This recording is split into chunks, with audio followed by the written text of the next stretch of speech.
Happy New Year, everybody. Everybody should have a good Gebench 2017.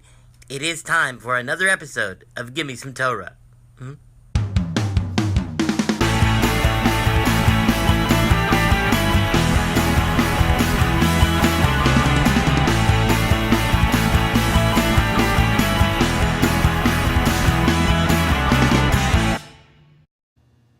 Hey, what's up, everybody?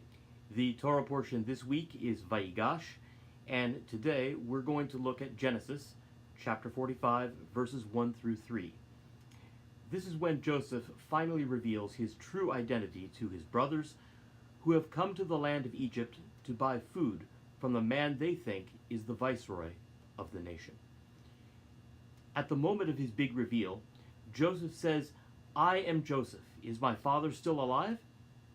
And the Torah goes on to say that his brothers were unable to answer because they were dumbfounded.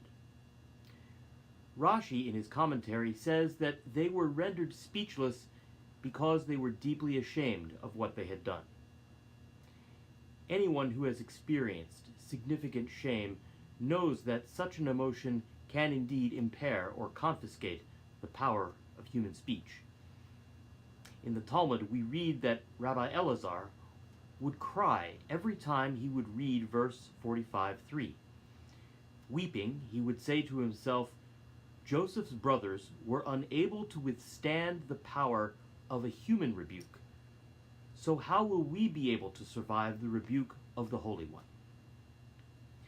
Now, you may be wondering where exactly Joseph rebuked or criticized his brothers in any way.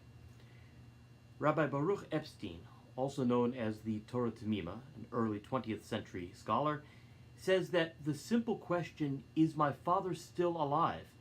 devastated his brothers and caused them to feel so much shame that they could not talk. There are 2 points that I would like to make about this verse. First, in my humble opinion, Rabbi Elazar got it backwards. It's human beings who are cruel when they give criticism and rebuke. God, as we learn in Exodus, is compassionate and gracious, slow to anger, abounding in kindness and faithfulness, extending kindness to the 1,000th generation, forgiving iniquity, transgression, and sin. Those of you who believe that the Jewish conception of God is angry and punitive have it all wrong.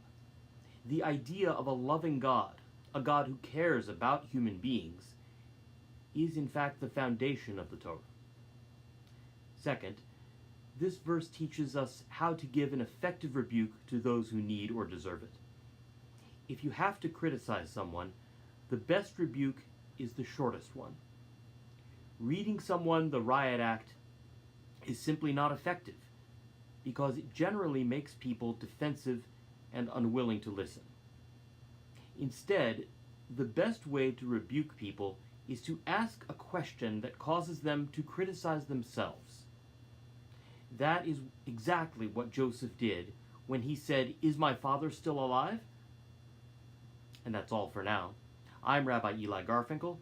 Check back soon for another episode of Gimme Some Torah. Check out all my apps at the link below. Have a Shavua Tov, a great week, and a happy civil year of 2017.